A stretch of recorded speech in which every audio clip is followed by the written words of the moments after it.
there's a powerful question of who is John Galt. I don't know if we can do this without spoiler Yeah, alerts. don't spoil the book. Okay. Well, but you can say. What's the importance of this character? What's the importance of this question? I mean, without the importance of, so I once gave a talk on who is John Galt, and who is John Galt in a sense is anybody who takes their own life seriously, anybody who's willing to really live fully their own life, use their mind in pursuit of their rational values, and pursue their happiness fully, uncompromisingly, with no compromise, and sticking to their integrity. Anybody can be John Galt in that sense. I think one of the mottos I live by is we are tasked to, maybe this is a little bit religious, but I think Yaron's going to agree with it. I'm sure you'll agree with it. All any of us can do is leave the world a little bit of a better place than we found it. And I think if you do that through hard work, being honest, being a kind, not at the expense of other people, you can go to your grave patting yourself on the back. I mean, to me, the leaving the world a better place. Yeah, I mean, that's not what drives me. What drives me is, I mean, what I think drives people. I think just live a good life, and good life means a life you're happy living, and part of that is the impact you have on the world. But it's, so many people live wasted lives, live mediocre lives, live conventional lives. Maybe they even leave the world a better place, but they didn't really. They didn't. But they didn't leave the world a better place. They left the world a better place, but they didn't live their potential. They didn't, or they died feeling guilty about it, or they a million different things. So there's so many productive people. I mean, think about all the innovators and the technologists and the businessmen who leave the world a better place by a big shot, but are never happy in their own souls, in their own life. And to me, that's what counts. And if you're going to be happy, you'll leave the better world a better. And that's what John Galt symbolizes. To me, it's living your life by your standards, by your values, and pursuing that happiness. Well, I take in a different context, because I think a lot of, and I don't think you're going to disagree with this, I think a lot of times when you're young, you have unrealistic expectations about what you're going to accomplish. And you think to yourself, well, let's suppose someone wants to go into politics. Well, if I'm not elected president, I'm a failure. That's nonsensical. There's lots of people who are successful who haven't achieved literally the top position in their role. So if you can go to your grave defending everything you've done, and you've moved the needle. Success should not be relative. Yes. So that goes back to second-handedness. Yes. Success is not being better than other people. Success is not being the best. Success is maximizing your potential, whatever that is. And look, I know people, I have a son who could be a really good engineer, really good mathematician, really good scientist, but he decided he wants to write comedy, right? So he might have been a better mathematician than he's a comedian, but that's his values. Yeah. That's his goals. That's what he wants to do. And hopefully he'll be really, really good at that, and he'll be incredibly successful at it, materially in every other sense. But that's what you pursue. Yeah. So it's really being true to yourself in a deep sense. And if you are true to yourself, yeah, you'll leave the world a better place. But that's not the essence. The essence is you. No, focus on you. Focus on making your life the best life that it can be. And if you do that, you'll make the world a better place almost by definition. But yeah, you'll impact people. We're looking at the same thing in different ways. Yeah. It's at least in my little corner of the world, it was disappointing how rare that is. So one of the reasons I'm here in Austin, and one of the reasons my work gravitated towards Elon Musk, is because he represents that person for me in the world of technology, in the world of CEO, in the world of business. It was very surprising to me, the more I've learned about the world of tech, how few people live unapologetically, fully to their potential. I'm sure others do that, maybe music and art. I'm not sure. I don't know about those worlds. I do know about the technology world. And it was disappointing to me how many people compromise their integrity in subtle ways at first, but then it becomes a slippery slope. Can I say this? There's this great quote, and I always forget if it's Steinbeck or Hemingway. And the quote, and this applies for money and applies for morality. The quote was, "How did you go bankrupt?" And he says 2 ways: gradually and then suddenly. It's very hard to one day be like, I have no integrity. That doesn't happen. It's very easy if it's like, look, I stole this candy bar what's the big deal if I steal this thing? Then you're still people say there are no slippery slopes. There are, and they're big, and they're very slippery, and people slide. This is the biggest one. And people violate their integrity even without stealing. Just little things about how they treat other people, how they treat themselves, the values they pursue. They don't go after the profession they really wanted to. They compromise in ways that they shouldn't with their spouse or with their mothers or whatever. They look the other way when they see injustice. Yep. And this is why people go through midlife crisis. Midlife crisis is a crisis where you suddenly realize, I didn't do it. I didn't live up to my standards. I didn't live up to my youthful idealism. I compromised and I sold out. But I also would warn you about Silicon Valley. Yeah, I think at the top, very few of them stick to it, and partially it's the political pressure is unbearable. I mean, how would you? How can you? It would require to be a hero, and very few of them are. But there are a lot of people who do really well at all kinds of levels in technology, who little startups, people. Yeah. And this is the point Michael was making. You don't have to be the best. Yeah. You don't have to be a CEO to live to your max and to live with integrity and to live a great life.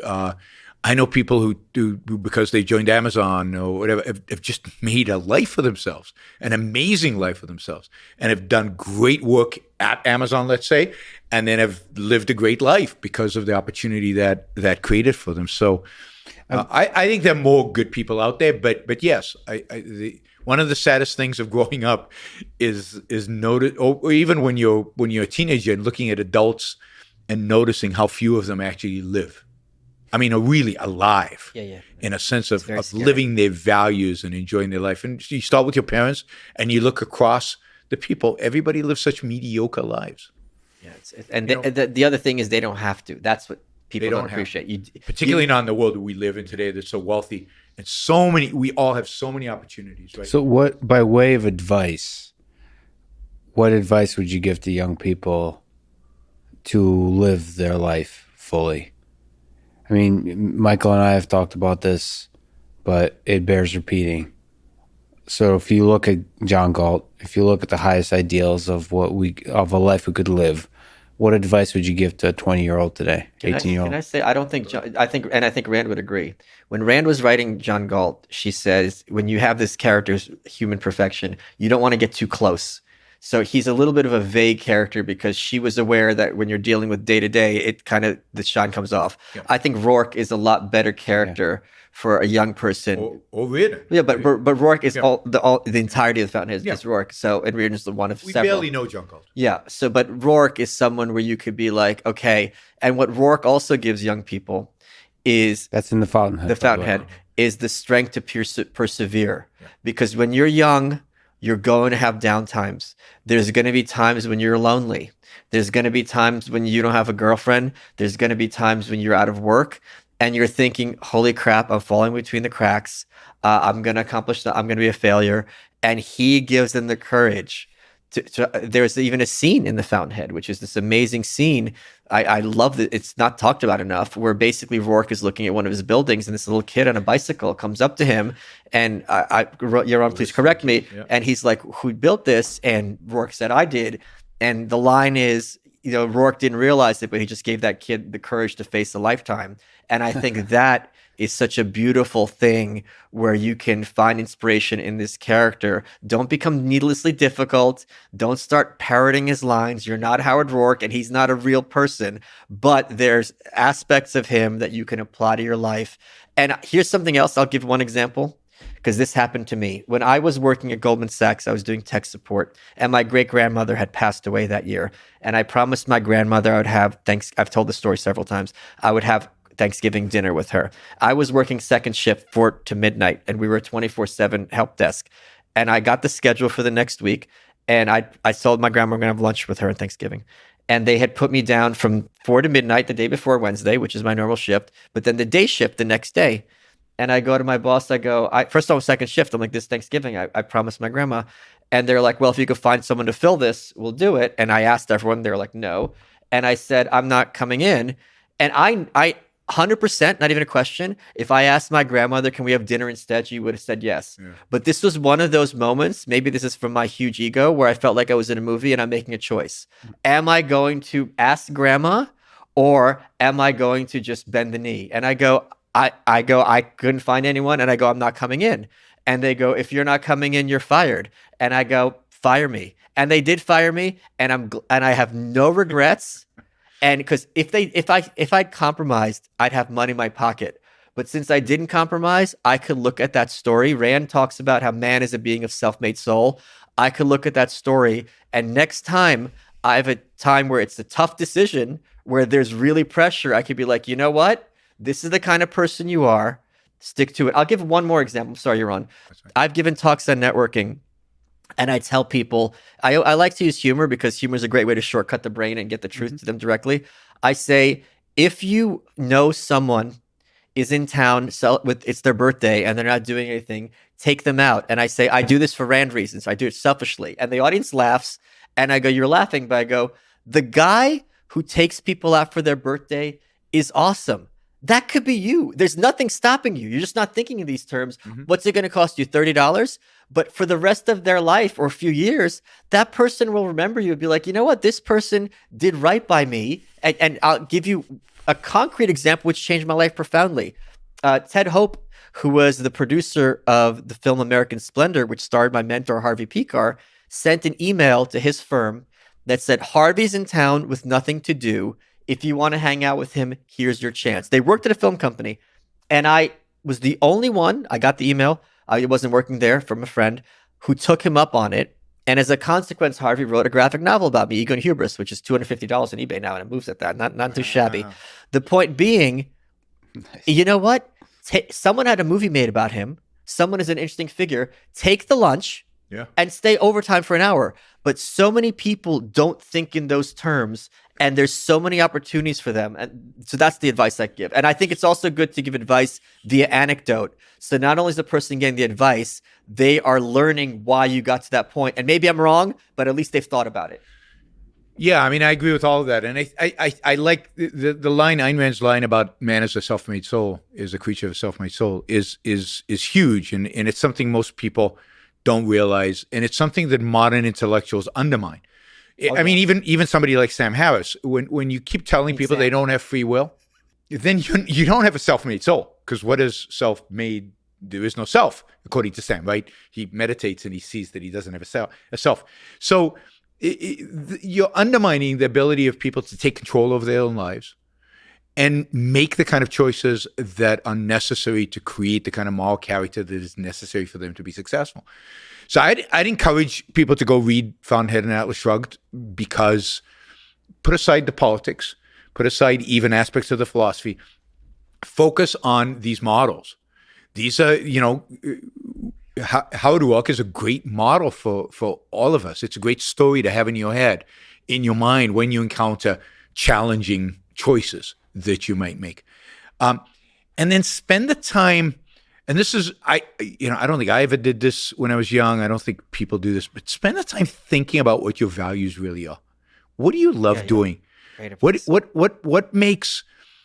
gets you going? What gets you excited? And how can I make a living at this? How can I do this and live through this? And then, think about what kind of life you want, what kind of people you want to hang out with. Don't let life just happen to you. Think it through. What kind of people, for example, if you want ambitious, excited, maybe you should move to Silicon Valley, to Austin, Texas, right? If you want to be around artsy people, maybe you should go to Hollywood, maybe you should go to New York. I don't know, but figure out what kind of life you want to live, what kind of people you want to hang out with, what kind of woman you want to spend your life with, or what kind of romantic relationship you want to have. Figure that out and go and do it. Don't sit around. Life is not... Or try and fail. It's okay. You're going to fail. Failure is go absolutely. Fail. Yeah. And learn from that failure. And that's the other thing. Think about what you're doing, why you're succeeding, why you're failing, and keep improving, keep working on it, because it's not just going to happen like this. Nobody is Francisco, to take a character out of Atlas Shrugged, who succeeds at everything first try, right? We all need to fail a few times. We all need to, but what have you got to lose? Every second is never going to be back. I mean, these are all cliches, but they're all true cliches, right? So think, figure out what your values are, and try to apply your reason, your rational thought on getting those values, and try to. We talked about early on in the show, in the interview, we talked about integrating your emotions with your cognition. I think that's crucial because you don't want to be fighting your emotions as you move towards these things. You don't want your emotions to be barriers to your own success. You want them to be cheerleaders, right? To cheer on when good things happen, and to be negative emotions when it's justified that they're negative. So work on integrating your soul. So creating your own soul. That's the real challenge. And I'll give one piece of meta advice. When you're young, you're going to be clueless because you're going to be ignorant. You don't have the data. Don't ask your dopey friends for advice because they want to be helpful. Your parents. But the friends want to be helpful. They're as dopey as you. They're uninformed as you. So they're just going to give you platitudes, and you're going to be worse off because now you're going to be confused. Especially with social media. Reach out to people who are older than you, who are accomplished. You'd be surprised how often you got to send them $20, buy them dinner, buy their book, whatever it takes. Yep. You are getting free world-class advice for very cheap. And that is really a mechanism for success. And here's something very unpopular and not sexy. This is why people probably unfollow me. That's not why. Read. Well, you'll tell me why after this. Read. Because you're not always going to have access to those experts. And I'm not just talking about self-help books. I'm not even talking about self-help books. Read the world's literature. I mean, literature presents you with all the different characters. Read Dostoevsky, right? Read Hugo, right? Read all these authors that have taken time to really create characters and put them in situations that maybe you will never face those exact situations, but you'll face similar situations. And they play it out for you. You'll see what the consequences are. Great literature is a real tool for building your soul. Great art generally, with literature in particularly, because it's more conceptual.